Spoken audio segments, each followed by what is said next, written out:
परिचय। तनुज, तुम क्या कर रहे हो? मैं विज्ञान शिक्षण से जुड़ी डीवीडी तलाश रहा हूं। क्या तुम डीवीडी तलाशने में मेरी मदद कर सकते हो? अवश्य, क्यों नहीं। अमित, क्या तुम मुझे बता सकते हो? हाँ, अवश्य। ये डीवीडी इंद्रधनुष के पैटर्न पर क्यों चमक रही है? इस रंगीन चमक के पीछे कारण क्या है? ये घटना तरंगों के विवर्तन के कारण होती है। जब तरंग का तरंगदैर्ध्य वस्तु के आकार के क्रम में होता है, तब विवर्तन होता है। डीवीडी पर सटे हुए ट्रैक तरंग के तरंगदैर्ध्य के साथ तुलना कर रहे हैं। यही कारण है कि हम डीवीडी के रंगीन चमक को देख रहे हैं। ठीक है, मैं इसे समझ गया। ये बहुत ही दिलचस्प तथ्य है। क्या तुम इसके बारे में और कुछ बताओगे? मैं इसे और जानने के लिए इच्छुक हूं। ठीक है, चलो हम तरंग प्रकाशिकी के बारे में और अधिक अध्ययन करते हैं।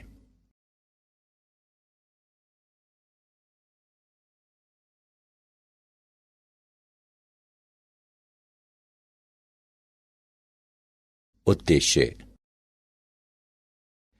इस पाठ के अंत में आप निम्न करने में सक्षम हो जाएंगे। विवर्तन का वर्णन करना, एकल झिरी के कारण विवर्तन को समझना, व्यतिकरण और विवर्तन में अंतर कर पाना, विभेदन क्षमता का वर्णन करना, सूक्ष्मदर्शी और दूरबीन की विभेदन क्षमता की गणना करना, ध्रुवण और पोलेराइड का वर्णन करना, मेलस के नियम को समझना, प्राकीर्णन, परावर्तन और अपवर्तन द्वारा ध्रुवण का वर्णन करना। विवर्तन। प्रकाश का विवर्तन एक परिघटना है जिसमें आपतित प्रकाश तरंगों के तरंगदैर्ध्य की तुलना में किसी अवरोध अथवा द्वारक के आकार के किनारों के चारों ओर प्रकाश तरंगों का झुकाव होता है। विवर्तन दो प्रकार के होते हैं, फ्रेस्नेल का विवर्तन और फ्राउनहोफर का विवर्तन। फ्रेस्नेल के विवर्तन में स्रोत और पर्दे अवरोधक के नजदीक होते हैं और विवर्तन के बाद प्रकाश का पर्दे की ओर अभिसरण होता है और इसके अवलोकन के लिए किसी लेंस की आवश्यकता नहीं होती है। फ्राउनहोफर वर्क में स्रोत और पर्दे अवरोधक से काफी दूरी पर होते हैं। इसके अवलोकन के लिए अभिसरण लेंसों का उपयोग किया जाता है।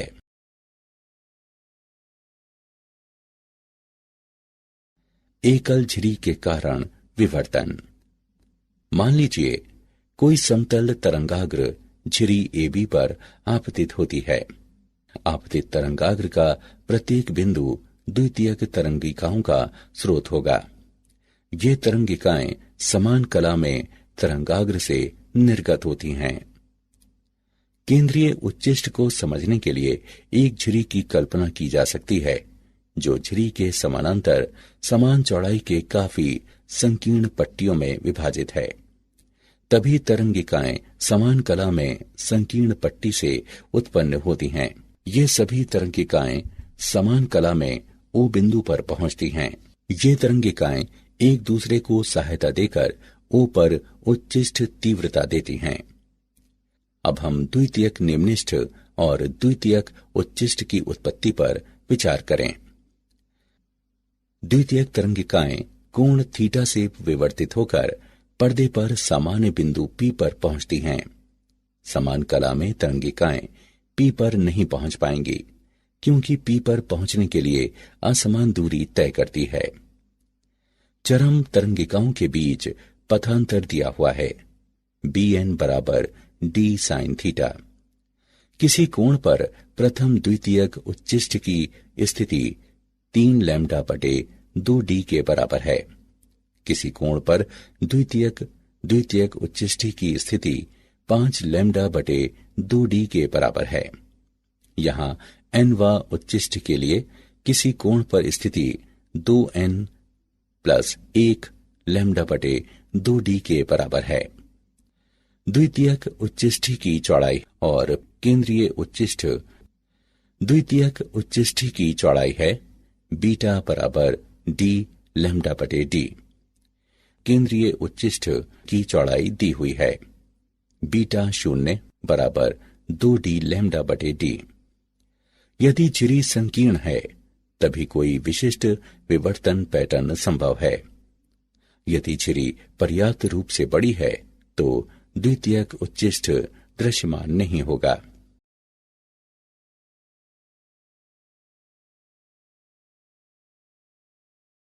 उदाहरण, हम एकल झिरी पर विवर्तन पैटर्न का एक उदाहरण लेते हैं।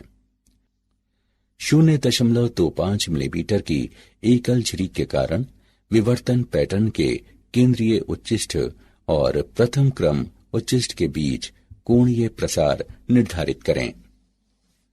जब प्रकाश का 5890 एंगस्ट्रम तरंगदैर्घ्य इस पर लंबवत रूप से आपतित होता है। आइए हम इसका हल देखते हैं। हम जानते हैं कि अर्ध कोणीय प्रसार दिया हुआ है sin थीटा बराबर 2n+1 लैम्डा बटे 2। इसका समीकरण करने पर हम पाते हैं लैम्डा बटे 2 बराबर 3 लैम्डा बटे 2। जब थीटा छोटा है तो sin थीटा का मान थीटा के समतुल्य है। इससे प्राप्त होता है a थीटा बराबर 3 लैम्डा बटे 2। मान रखने पर हम थीटा का मान प्राप्त करते हैं। थीटा बराबर 3.530 गुणा 10⁻³ यहाँ कुल कोणीय प्रसार 3.530 गुणा 10⁻³ रेडियन।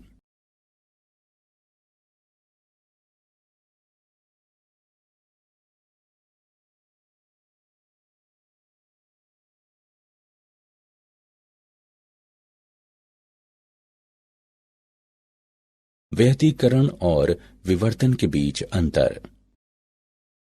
व्यतिकरण दो विभिन्न तरंगाग्र से शुरू होने वाली तरंगों के अध्यारोपण का परिणाम है, जहां विवर्तन समान तरंगाग्र के विभिन्न भागों से शुरू होने वाली तरंगों के अध्यारोपण का परिणाम है। सभी दीप्तिमान फ्रिंजों में समान तीव्रता का एक व्यतिकरण पैटर्न है, जहां किसी विवर्तन पैटर्न में दीप्तिमान फ्रिंजों की तीव्रता कम होती है, जैसे केंद्रीय दीप्तिमान फ्रिंज से एक कदम दूर है। किसी व्यतिकरण पैटर्न में निम्नलिखित तीव्रता के बिंदु पूर्ण रूप से उद्दीप्त हैं, जबकि विवर्तन पैटर्न में निम्नलिखित तीव्रता के बिंदु पूर्ण रूप से उद्दीप्त नहीं हैं।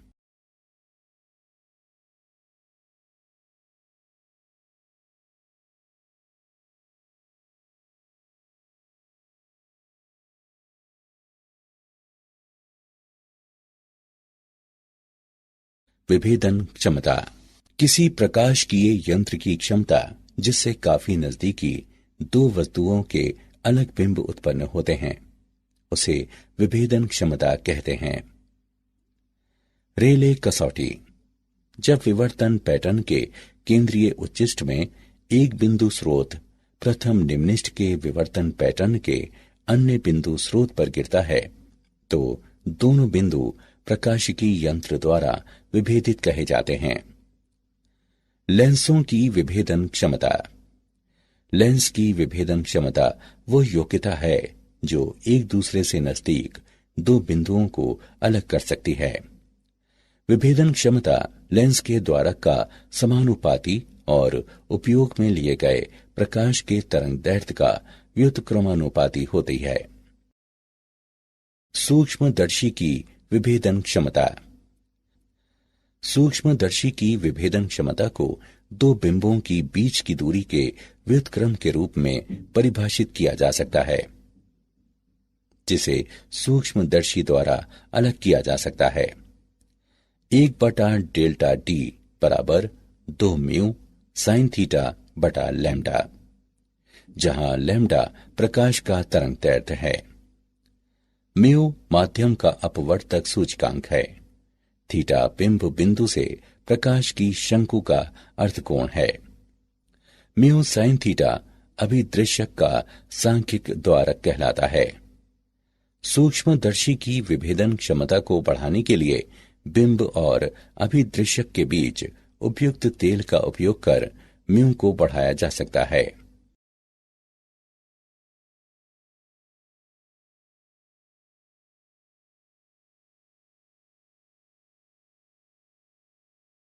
दूरदर्शक की विभेदन क्षमता। कोणीय वियोजन से भी छोटे किसी कोण द्वारा विभाजित बिंदु सम स्रोतों को विखंडित नहीं किया जा सकता है। एकल प्रकाश की दूरदर्शक को 1 आर्क सेकंड से भी कम कोणीय वियोजन हो सकता है। किसी दूरदर्शक का कोणीय वियोजन निम्न प्रकार से दिया जा सकता है। R बराबर लैम्डा विभाजित d, जहां लैम्डा अवलोकित विकिरण का तरंग दैर्घ्य है और d सूक्ष्मदर्शक अभिदृश्यक का व्यास है। परिणामी R रेडियन है। कोणीय वियोजन से बड़े स्रोत विस्तारित स्रोत कहलाते हैं और छोटे स्रोत बिंदु स्रोत कहलाते हैं। किसी दूरदर्शक की विभेदन क्षमता दो विभिन्न बिंबों के बीच के कोणीय विभाजन का व्युत्क्रम होता है, जिसके प्रतिबिंब दूरदर्शन में पृथक होते हैं। डी थीटा बराबर 1.22 लैम्डा बटे a। वृहत्तम द्वारक अभिदृश्यक वाला दूरदर्शक उच्च विभेदन देता है।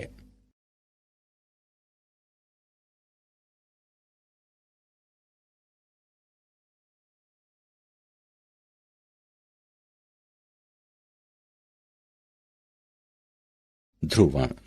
प्रकाश का ध्रुवण किसी विशेष समतल पर कंपन को सीमित करने की घटना है। समतल ध्रुवित प्रकाश वो प्रकाश है जिसमें किसी विशेष समतल पर प्रकाश के कंपन सीमित रहते हैं। कंपन का समतल वह समतल है जो समतल के कंपन से लंबवत होता है। ध्रुवण कोण वो आपतन कोण है जिस पर परावर्तित प्रकाश पूर्ण रूप से समतल ध्रुवित है।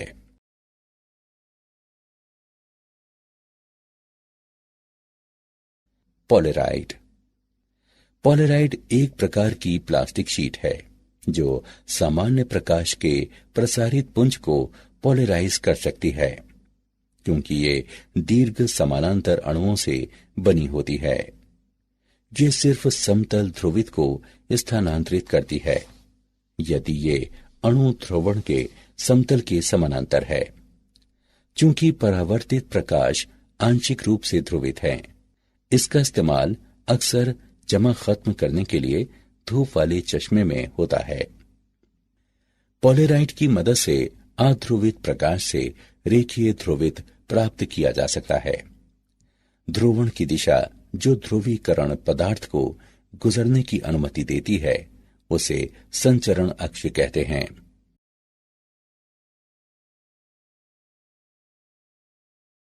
पोलेराइड का उपयोग। पोलेराइड के कुछ महत्वपूर्ण उपयोग निम्न हैं। इसका इस्तेमाल प्रकाश की चमक से बचने के लिए होता है।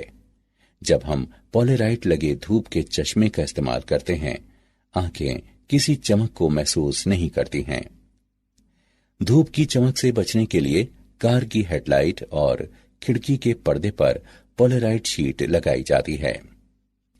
हवाई जहाजों और बड़े होटलों की खिड़कियों में प्रकाश को नियंत्रित करने के लिए एक के पीछे एक पोलेराइड शीट लगाई जाती हैं। बादल की तस्वीर लेने के लिए कैमरे के लेंस के पहले पोलेराइड का उपयोग किया जाता है। व्यवस्थित रूप से डिजाइन किए हुए पोलेराइड कांच त्रिविमीय प्रतिबिंब के उपयोग और इसे देखने में होता है।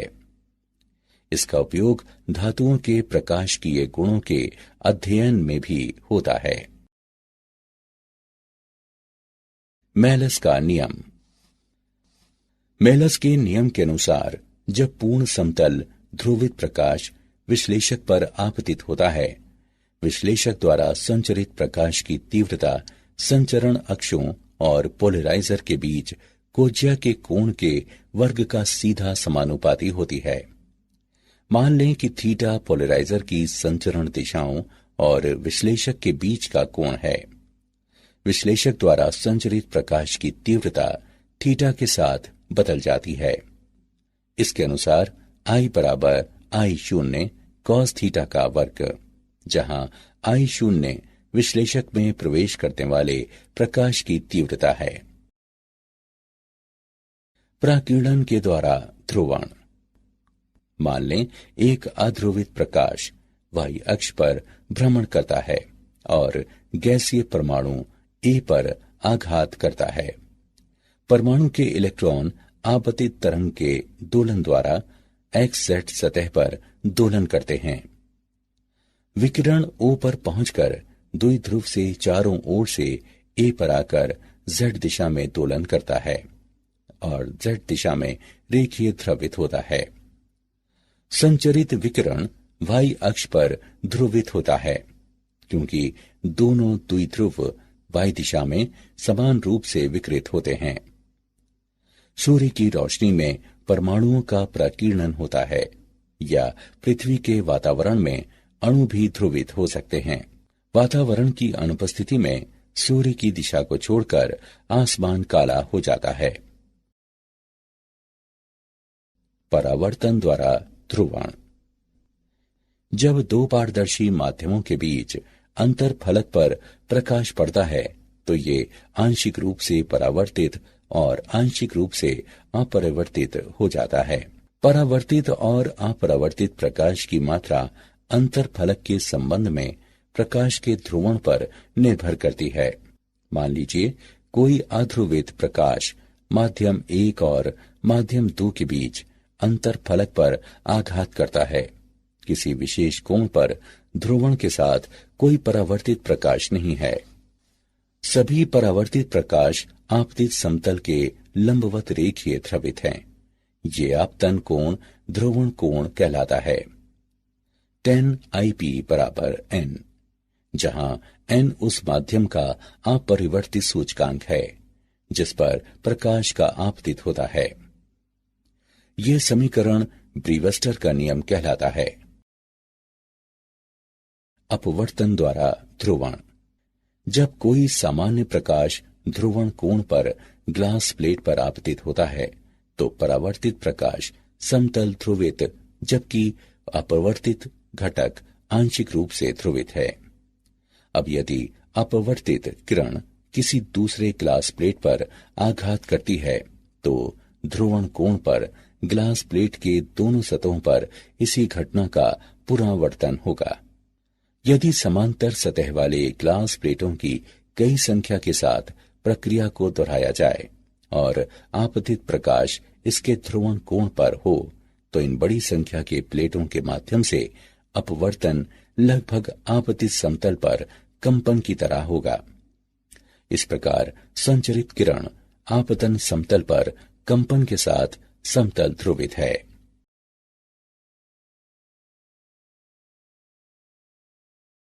क्या आप जानते हैं विवर्तन जाली नियमित पैटर्न के साथ एक प्रकाशिकी घटक है जो विभिन्न दिशाओं में भ्रमण करने वाली झिरी प्रकाश की कुछ किरणें हैं। विवर्तन का एक परिणाम है जो लाउड स्पीकर से निकलने वाली आवाज सीधे आगे जाने के बजाय फैल जाती है। ध्रुवण फिल्म लगे सनग्लास का इस्तेमाल खासकर मछली पकड़ने और नौका विहार करते समय उपयोग में लाया जाता है। ऐसे सनग्लास को इस हिसाब से डिजाइन किया जाता है कि पानी के माध्यम से भी देखा जा सकता है। सारांश। आइए हमने जो कुछ सीखा है उसे संक्षेप में दोहराएं। प्रकाश का विवर्तन एक परिघटना है जिसमें आपतित प्रकाश तरंगों के तरंग दैर्ध्य की तुलना में किसी अवरोध अथवा द्वारक के आकार के किनारों के चारों ओर प्रकाश तरंगों का झुकाव होता है। यदि झिरी संकीर्ण है तो विशेष विवर्तन पैटर्न संभव है। यदि झिरी जरूरत से ज्यादा बड़ी है तो द्वितीयक उच्चता दृष्टिगत नहीं होगी। किसी प्रकाशिकी यंत्र की वह क्षमता जिससे दो बिंबों के प्रतिबिंब एक साथ काफी नजदीक बनाए जा सकते हैं उसे विभेदन क्षमता कहते हैं। किसी लेंस की विभेदन क्षमता इसकी वह योग्यता है जिससे दो बिंदुओं को आसानी से एक दूसरे से अलग कर सकते हैं। प्रकाश का ध्रुवण वह परिघटना है जो किसी समतल पर प्रकाश के कंपन में अवरोध पैदा करती है। मेलस के नियम के अनुसार जब पूर्ण समतल ध्रुवित प्रकाश विश्लेषक पर आपतित होता है, विश्लेषक द्वारा संचरित प्रकाश की तीव्रता संचरण अक्षों और पोलराइजर के बीच कोज्या के कोण के वर्ग का सीधा समानुपाती होती है। जब दो पारदर्शी माध्यमों के बीच अंतर फलक पर प्रकाश पड़ता है तो ये आंशिक रूप से परावर्तित और आंशिक रूप से अपवर्तित हो जाती है। परावर्तित और अपवर्तित प्रकाश की मात्रा अंतर फलक के संबंध में प्रकाश के ध्रुवण पर निर्भर करती है।